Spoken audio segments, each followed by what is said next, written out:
Speaking of mobility, is a fully autonomous car is the future? And will the Formula One turn into a robo race or the race of engineering minds rather than human pilots?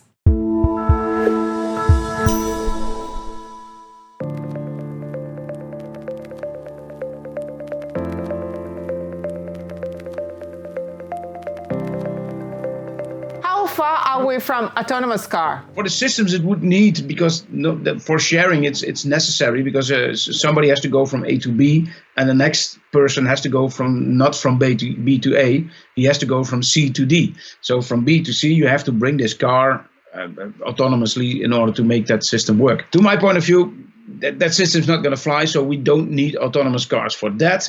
A lot of people say we need autonomous cars to prevent accidents to happen, because autonomous cars do not crash. I say, okay, if this is the case in the future, then why not apply that huge technology that can drive so safely also on driven cars? Because it's probably even cheaper to apply it on a car that also has a driver, that it takes over just before I make an accident. And that's actually what is already very successfully applied in a lot of cars nowadays. New cars hardly make accidents because of all these safety technology that's on top of it. So to my point of view, this combination, humans and machine, is good enough to make this last step to full autonomous car, which is a very, very, very complicated step, but it's probably a solution looking for a problem. So yes, I do think we have autonomous cars that prevent me from having an accident, that take over during a traffic jam, that take over very long stretches that are very, very boring. I do believe in that kind of autonomous cars. It makes driving cars even more comfortable than today. But a full autonomous car, this robo-taxi kind of stuff that everybody predicts, I can assure you that's not going to happen, because it's a very, very difficult solution looking for a problem. Okay. And drone taxi, are you a believer in drone taxis? Too noisy. I would like to have one, but I don't think my neighbor will be very happy if I buy one. Exactly. So I think it's nonsense, really, because it's nonsense. It can apply for having emergency kits to islands or something that they have a very wrong connection. In Africa, where there are a lot of territories that are very hard to delivery of supplies, emergency these delivery kind of supplies. stuff, but it will be a marginal thing. Just to imagine that you're in Geneva, if Geneva, a substantial amount of people, because you have these robot taxis that pick you up and drop you up somewhere else, if a certain amount of people in Geneva would fly by robot taxi instead of using a car, you would see, my estimate would be about 15 to 20,000 drones in the air during morning peak. Crazy. Now, they make exponential more noise with the weight. So if you think such a little drone with a camera is already annoying, which I think, it's extremely much more noise for these very big drones. And if you then see 15,000 above Geneva, I do not think it's very good for the livability in Geneva. So yes, I think it's fun. It's nice. We will see. They might replace helicopters, but just as the helicopter hasn't done a very big share of the total mobility, also the drones will not do that. A nice marginal phenomenon. Let me shift the gears and go into the racing. The Formula One? Yeah, okay, cool. The AI is taking its space to have a driverless race. How far are we from a robo race, or become Formula One turn into the race of engineering minds, I would say? I think we're already there.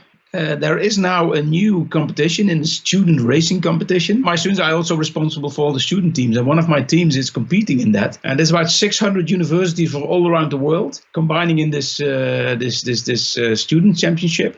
They make small cars, electric nowadays, most of them, and they tend to race each other already with driven cars. And they now have a special league for autonomous cars. And actually, top of the bill at this moment is the ETH from Zurich. Actually, you should check them out, because they're doing fantastic stuff. So there are big competitors, but you should not really talk competitors, because yes, they compete in a race, but in this competition after the race, they have to open up their software and their hardware completely, so that everybody can learn from each other and make a better car, and that exponentially drives the innovation. But these students are already racing with autonomous cars, and at this moment some laps they are faster, and that's mainly because there's not a 75 kilogram driver in it, so they're also lighter, but they're going to be more skilled every year, and in due course they probably will be faster than the normal cars. And this is a little bit frustrating for the Dutch, because we now finally, in the first time in decades, we have a decent Formula One driver, Max Verstappen, and now we come up with driverless racing cars. That's a little bit a pity for Yeah, Max. that's my question, because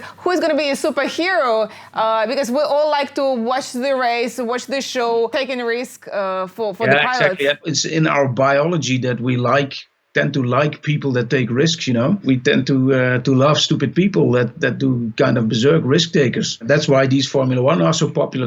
That's why we like people with rocket suits and all the things. People, mainly guys, taking risk tend to be the most popular people. So I think we will always have people having the stupid idea to step into such a dangerous machine.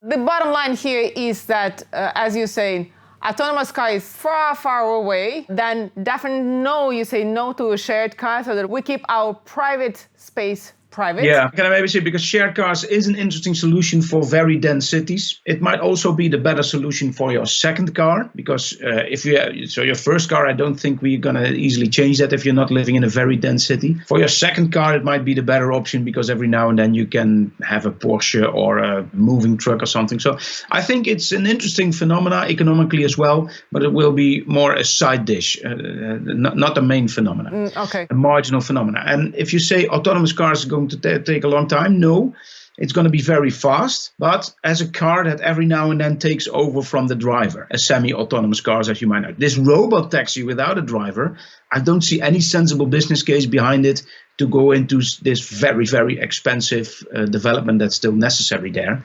And there should be a problem. Actually, this is a summary of what's happening in AI all over, that the combination of humans and robots might, for the next centuries maybe to come, be the best option. Where the division is that actually, because in traffic you constantly flexibly interpret the regulations. So you every now and then break the rules in order to save yourself or in order to go through traffic. These robots tend to not being able to break the law, and that's a good thing, because if we have these very powerful robots flexibly interpret the law in the future, that's going to be dangerous.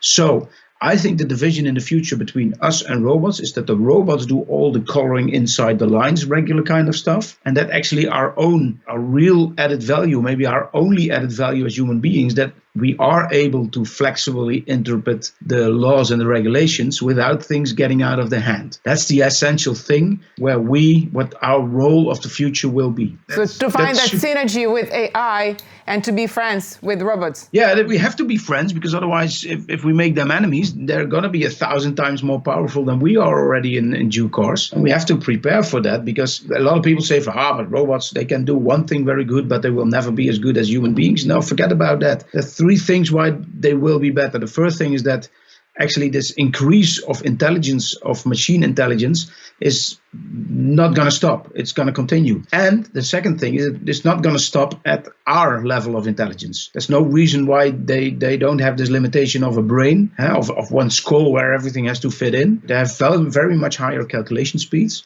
So they probably will be cleverer than we are. And then it comes to the thing from, but is robot intelligence the same as human intelligence? We have a soul and a character and consciousness, I think, yes, if there's such a thing as consciousness or a soul, then it probably is not going to help us staying up front of robots. So they will be much more powerful, and we have to take care now that they're going to be our friends in the future. So we have to have some unified regulations in order to control the robots for the future. Thank you, Carlo, for sharing all your insights on the mobility. It's an interesting movement that is happening. Thank you for watching this interview with Carlo van der Weijer from Eindhoven University, and stay tuned to our next episode of Inside Tomorrow in partnership with Ducoscopy TV, where we will continue speaking about mobility, future of mobility, from a different angle, an angle of sustainability and materials we use inside the car.